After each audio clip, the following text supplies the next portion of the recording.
सैयद सरफराज शाह साहब से पूछा गया कि मुआशरा कैसे सुधर सकता है।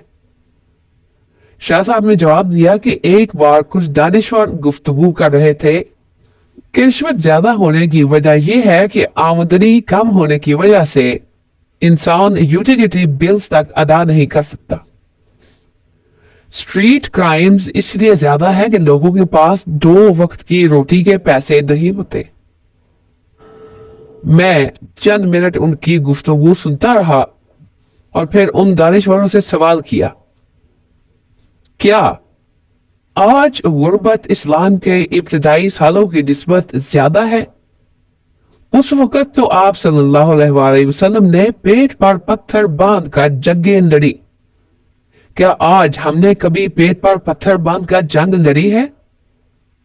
उन दानिशवरों ने तस्लीम किया कि तब गुर्बत आज की निस्बत 4-5 गुना ज्यादा थी, लेकिन स्ट्रीट क्राइम्स और दीगर अखलाकी और मुआशरती बुराइयां मौजूद नहीं थी। वजह यह थी कि तब हर आदमी का ईमान अपनी जगह पर दुरुस्त था।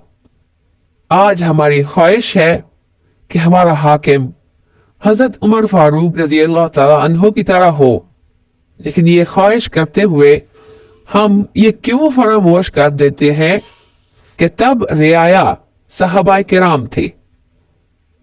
अगर अपने हुक्मरानों को अमीर अल मोमिनीन के मुकाम पर देखना चाहते हैं तो हमें खुद अपने आप को भी सहाबाए किराम के किरदार के मुकाम पर लाना होगा।